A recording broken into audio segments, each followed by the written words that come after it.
Israel और Hamas के बीच की जंग अब खत्म होने की दिशा में बढ़ती दिख रही है। अमेरिकी राष्ट्रपति डोनाल्ड ट्रंप और इजराइल के पीएम बेंजामिन नेतन्याहू गाजा में युद्ध विराम की योजना पर सहमत हैं। हमास ने भी कुछ इफ-बट के साथ ट्रंप के 20 सूत्री गाजा पीस प्लान पर अपनी रजामंदी दे दी है। लेकिन गाजा में शांति स्थापित करने के लिए ट्रंप ने कौन से वे 20 सूत्र बताए हैं, इस वीडियो में हम उन्हीं 20 सूत्रों की चर्चा करने जा रहे हैं। गाजा को उग्रवाद और आतंक से आज़ाद एक ऐसा क्षेत्र बनाया जाएगा जो अपने पड़ोसियों के लिए खतरा न हो। गाजा के अवाम ने बहुत तकलीफ उठाए हैं, इसलिए गाजा का पुनर्निर्माण गाजा की जनता के लाभ के लिए किया जाएगा। दोनों पक्ष संघर्ष विराम पर सहमत होते हैं तो इजरायली बल सहमति प्राप्त रेखा तक पीछे हटेंगे ताकि बंधकों की रिहाई की तैयारी हो सके। इस दौरान हवाई और तोप हमले समेत सभी सैन्य अभियान बंद रहेंगे।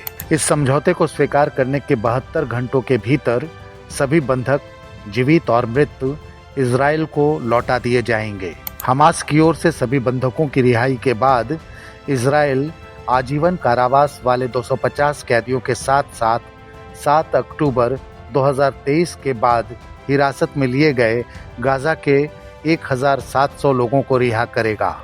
सभी बंधकों की वापसी के बाद हमास के जो सदस्य शांतिपूर्ण तरीके से रहना चाहेंगे और हथियार छोड़ देंगे, उन्हें माफ़ी दी जाएगी। हमास के जो सदस्य गाजा छोड़ना चाहेंगे, उन्हें महफूज रास्ते से जाने की सुविधा दी जाएगी। इस समझौते के तुरंत बाद गाजा पट्टी में मदद भेजी जाएगी। यह मदद 19 जनवरी 2025 के समझौते के मुताबिक होगी। गाजा में संयुक्त राष्ट्र और उसकी एजेंसियों के जरिए मदद होगी। रफा क्रॉसिंग का दोनों दिशाओं में खुलना भी 19 जनवरी 2025 के समझौते के तहत लागू होगा। गाजा का शासन एक अस्थायी संक्रमणकालीन प्रशासन के अधीन होगा, जिसे तकनीकी गैर राजनीतिक फिलिस्तीनी समिति चलाएगी। यह समिति गाजा के लोगों के लिए सार्वजनिक सेवाओं और नगर पालिकाओं को संचालित करेगी। इसमें योग्य फिलिस्तीनी और अंतर्राष्ट्रीय विशेषज्ञ शामिल होंगे और इस पर बोर्ड ऑफ पीस नाम की नई अंतर्राष्ट्रीय संक्रमणकालीन संस्था की निगरानी होगी।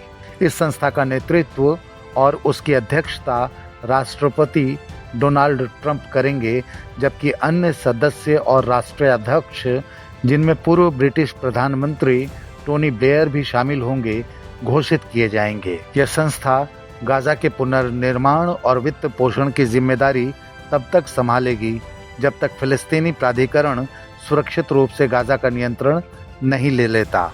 गाजा के पुनर्निर्माण और विकास के लिए आर्थिक विकास योजनाएं बनाई जाएंगी। इसमें उन विशेषज्ञों की मदद ली जाएगी जिन्होंने मध्य पूर्व में आधुनिक शहरों के विकास में योगदान दिया हो। एक विशेष आर्थिक क्षेत्र स्थापित किया जाएगा जिसमें शामिल होने वाले देशों के साथ वरीयता प्राप्त टैरिफ और पहुंच दरों पर बातचीत की जाएगी। किसी को गाजा छोड़ने के लिए मजबूर नहीं किया जाएगा। जो लोग जाना चाहें जा भी सकेंगे और लौट भी सकेंगे। लोगों को रुकने के लिए प्रेरित किया जाएगा और बेहतर गाजा बनाने का अवसर दिया जाएगा। हमास और अन्य गुट शासन में किसी भी तरह शामिल नहीं होंगे। सभी सैन्य, आतंकवादी और आक्रामक ढांचे जैसे सुरंगें और हथियार बनाने की फैक्ट्रियां नष्ट की जाएंगी।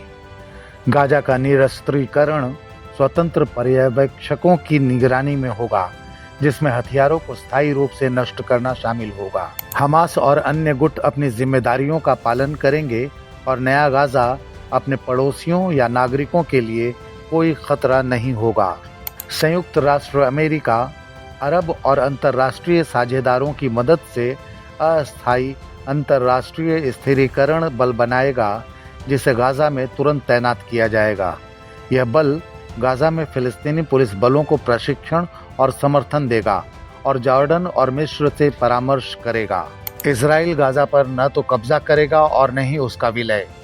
जैसे जैसे आईएसएफ नियंत्रण और स्थिरता स्थापित करेगा, इजराइल डिफेंस फोर्स चरणबद्ध तरीके से पीछे हटेगा। अगर हमास इस प्रस्ताव को टालता या अस्वीकार करता है तो ऊपर बताई गई योजनाएं उन क्षेत्रों में लागू की जाएंगी जिन्हें आईडीएफ से आईएसएफ को सौंपा जाएगा। एक दूसरे के धर्म पर बातचीत शुरू की जाएगी ताकि फिलिस्तीनियों और इजरायलियों के बीच सहिष्णुता और शांतिपूर्ण सहअस्तित्व के मूल्यों पर आधारित मानसिकता बनाई जा सके।